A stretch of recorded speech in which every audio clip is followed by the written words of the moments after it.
Hey everyone, welcome back to the channel. Today we're diving into some pretty deep waters, the kind of theological questions that stir our hearts, challenge our assumptions, and hopefully lead us to a deeper awe of God's sovereignty and grace. We're talking about Saul's conversion, Nebuchadnezzar's madness, Judas's betrayal, and what all of that has to do with God's sovereignty, human responsibility, and our natural resistance to God's authority. Let's start with a story you probably know. Did Saul, of his own will, decide to follow Jesus? Let's start with a question. Did Saul, later known as the Apostle Paul, just wake up one day and decide, you know what? I think I'll follow Jesus now? Now think about Acts 9 for a second. Saul, a zealous Pharisee, was absolutely convinced he was doing God's will by persecuting Christians. He was on a mission to destroy the church. And then, boom, a blinding light, a voice from heaven, and everything changes. Jesus speaks directly to him. Saul, Saul, why are you persecuting me? That moment is jarring. It's not a soft whisper or a gentle tug at the heart. It's a sovereign, undeniable interruption. God didn't wait for Saul to have a change of heart. God intervened. He took hold of Saul, not because Saul was seeking him, but because God had already chosen him. In fact, Acts 9:15 tells us something powerful. God says of Saul, "He is a chosen instrument of mine to carry my name before the Gentiles and kings and the children of Israel." You see that? God didn't wait to see if Saul would eventually come around. He chose him, appointed him, and brought him into his plan by sheer grace. That's the heartbeat of divine sovereignty. It's not about us climbing to God. It's about God coming down to rescue and redirect a life. What about King Nebuchadnezzar? Did he really become like an ox? Let's rewind even further to the Old Testament. But allow me to start with the quote from King Nebuchadnezzar himself. "I, King Nebuchadnezzar, ruler of the mighty Babylonian Empire, have made a royal decree. Henceforth I shall abandon all human dignity, graze like a cow, moo at the moon, and audition for the lead role in farm life. The musical, all of my own totally free and sovereign will, of course." Just kidding. In Daniel 4, we see another incredible account of God asserting his rule. King Nebuchadnezzar, arguably the most powerful man on earth at the time, stood on his palace roof and boasted about his own greatness. And God said, "Not so fast." The Lord humbled him drastically. Nebuchadnezzar was driven away from human society, living like a wild animal, eating grass like an ox for 7 years. That's not a metaphor. That's the word of God showing us just how serious he is about displaying his sovereignty over the proud. But here's what's beautiful. At the end of that time, when Nebuchadnezzar finally lifted his eyes to heaven, his sanity was restored.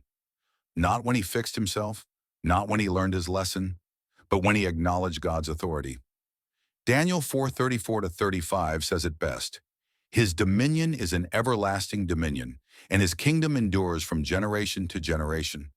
All the inhabitants of the earth are accounted as nothing, and he does according to his will among the host of heaven and among the inhabitants of the earth."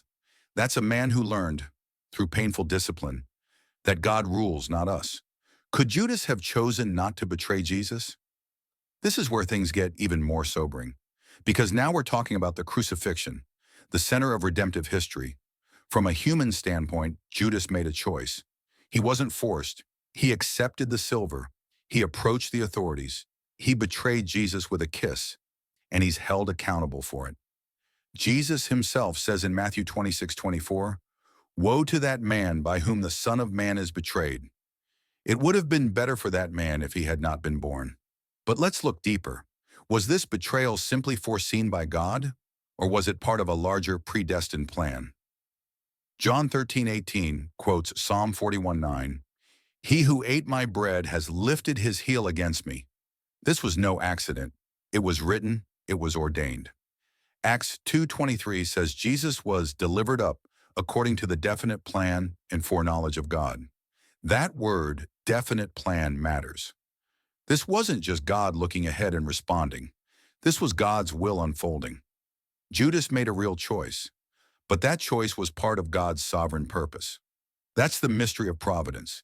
Human actions and divine decree working together. God doesn't simply predict, He ordains. Was prophecy just foresight or predestination? Some say, well, maybe God just looked down the corridors of time and saw what would happen. But that's not how the Bible describes prophecy.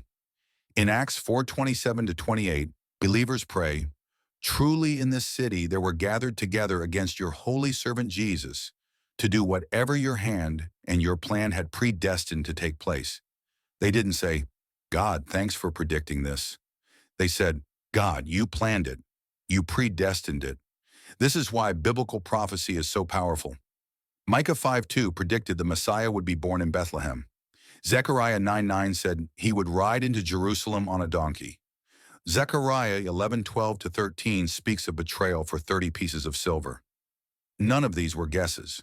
They were divine decrees. That only makes sense if God rules the future, not merely observes it. Why do people push back against God's sovereignty? Let's get real. One of the most common reactions when people hear about God's predestination is something like this. Well then, I'll just sin if I don't have free will. Romans 6:1-2 answers that head on. What shall we say then? Are we to continue in sin that grace may abound? By no means. How can we who died to sin still live in it? To say, God is sovereign, so I can sin, is to miss the whole point. God's grace isn't a loophole. It's not a reason to rebel. It's the very power that enables us to live holy lives. And honestly, that kind of response reveals a deeper issue. Not a logical misunderstanding, but a heart problem. We want control. We want autonomy. And when we realize that God is absolutely sovereign, some of us get defensive, because deep down, we don't like the idea of not being in charge. Romans 9 tackles this. Paul anticipates the objection. Why does he still find fault? For who can resist his will? And how does he respond?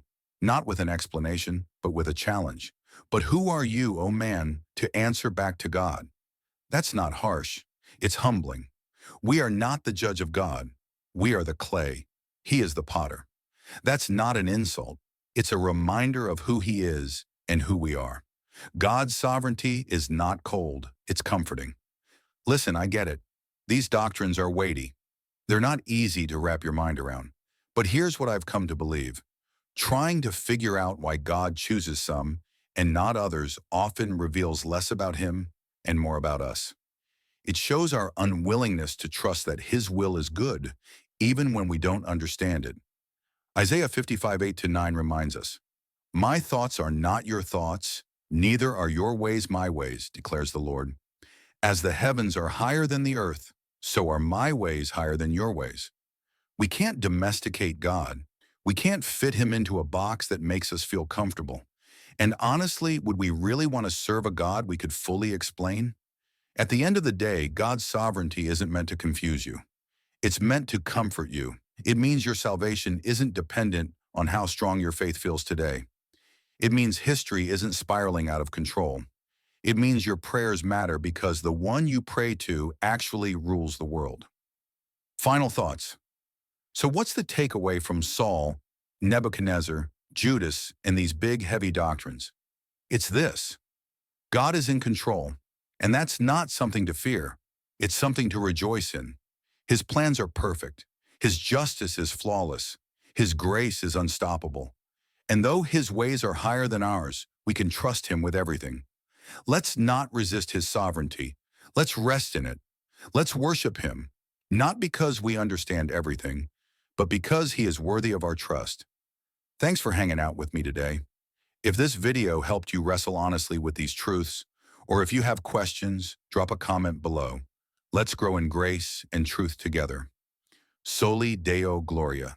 If you enjoyed this video, don't forget to like, subscribe, and share it with your friends.